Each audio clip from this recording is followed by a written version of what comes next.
मिहिर के सामने उतरा वृंदा का मास्क। क्या शांति निकेतन से धक्के मारकर निकाले जाएंगे बच्चे?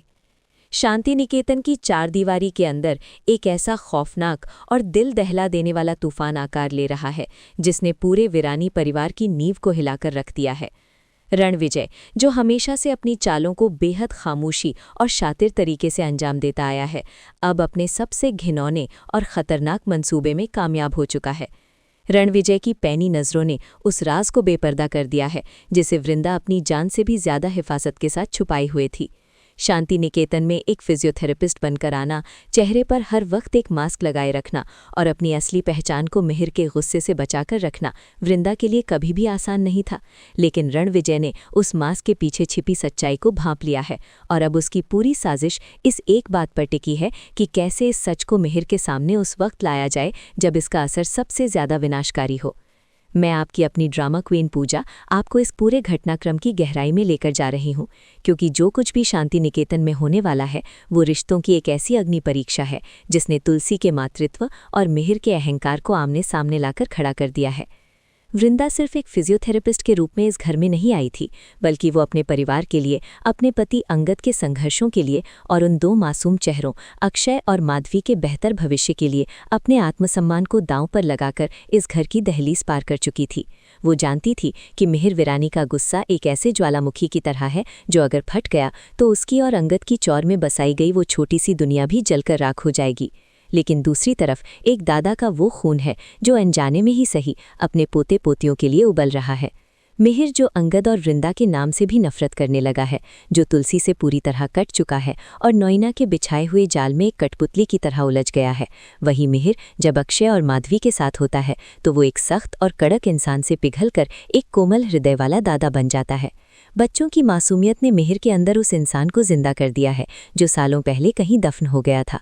मिहिर को ये बिल्कुल भी अंदाज़ा नहीं है कि जिन बच्चों के साथ वो खेल रहा है, जिन्हें वो बेइंतहा प्यार दे रहा है, वे उसी अंगद के बच्चे हैं जिसे उसने अपनी ज़िंदगी और अपनी जायदाद दोनों से बेदखल कर दिया है। नोइना की नज़रें इस पूरी स्थिति पर एक गिद्ध की तरह गड़ी हुई हैं। नोइना कभी नहीं चाहती कि मिहिर का ध्यान तुलसी या उसके परिवार के किसी भी हिस्से पर जाए। जब वो मिहिर को उन बच्चों के साथ मुस्कुराते हुए पाती है तो उसके अंदर एक अजीब सी घबराहट पैदा होने लगती है। नोइना का मकसद सिर्फ मिहिर की दौलत और उसकी सत्ता पर कब्जा करना है और इन बच्चों का मिहिर के करीब आना नोइना के लिए एक बहुत बड़ा खतरा है। लेकिन रणविजय की चाल नोइना से भी 2 कदम आगे की है।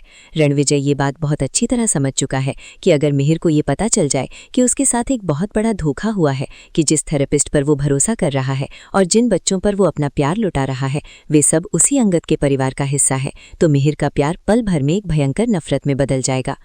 रणविजय इसी ताक में बैठा है कि एक ऐसा सटीक मौका मिले जहां पूरे परिवार के सामने और खास तौर पर मिहिर के सामने वृंदा का सच उजागर हो जाए।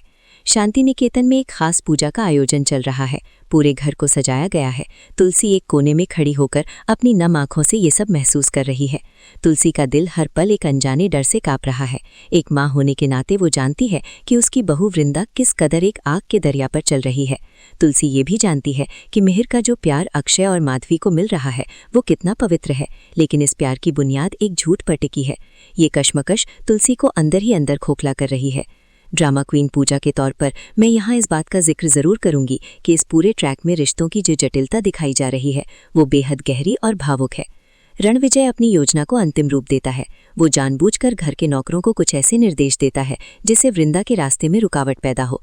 पूजा के दौरान जब मिहिर का पूरा ध्यान अनुष्ठान पर है और अक्षय और माधवी वहां खेल रहे हैं, रणविजय बहुत ही चालाकी से फर्श पर कुछ ऐसा गिरा देता है जिससे उस पर से गुजरने वाला कोई भी इंसान अपना संतुलन खो बैठे। वृंदा, जो अपने चेहरे पर मास्क लगाए हुए पूरे आत्मविश्वास के साथ वहां से गुजर रही होती है, अचानक उसका पैर उस फिसलन भरी जगह पर पड़ता है। एक जोरदार झटके के साथ वृंदा अपना संतुलन खो देती है और गिरते गिरते बचने की कोशिश करती है। इसी अफरा तफरी में, उस हड़बड़ाहट के बीच रणविजय जानबूझकर ऐसा मौका बनाता है कि वृंदा का हाथ किसी चीज में उलझ जाए और उसके चेहरे का वो मास्क जो उसकी असली पहचान को छुपाए हुए था, एक झटके में नीचे गिर जाता है। शांति निकेतन के उस विशाल हॉल में पल भर के लिए एक खौफनाक सन्नाटा छा जाता है। हवा का चलना जैसे रुक जाता है। मिहिर, जो चंद सेकंड पहले तक अपने पोते पोतियों की हंसी में खोया हुआ था, उसकी नजरें सीधे उस चेहरे पर पड़ती हैं जो अब बेनकाब हो चुका है। वो चेहरा किसी अनजान फिजियोथेरेपिस्ट का नहीं, बल्कि उसकी उसी बहू वृंदा का है जिसे वो बेइंतहा नफरत करता है। मिहिर की आंखों में जो भाव पलक झपकते ही बदलते हैं वो किसी भी इंसान की रूह कंपाने के लिए काफी है। पहले एक गहरा अविश्वास, फिर एक भयानक झटका और उसके बाद आंखों में उतरती हुई लाल सुर्ख नफरत। मिहिर के कदम लड़खड़ा जाते हैं। उसे ऐसा महसूस होता है जैसे किसी ने उसके सीने में खंजर उतार दिया हो। जिस इंसान पर उसने अपने परिवार के एक सदस्य की तरह भरोसा करना शुरू किया था, जिस चेहरे के पीछे उसने अपनी सारी चिंताएं छोड़ दी थीं, वो इंसान वही वृंदा है जिसने उसके बेटे अंगद को उससे छीन लिया। रणविजय दूर खड़ा अपनी इस भयानक जीत पर एक कुटिल मुस्कान बिखेर रहा है। उसकी चाल पूरी तरह से कामयाब हो चुकी है। नोइना, जो पहले इस पूरी स्थिति से अनजान थी, अब समझ चुकी है कि मिहिर के गुस्से को किस दिशा में मोड़ना है। वो तुरंत आग में घी डालने का काम शुरू कर देती है।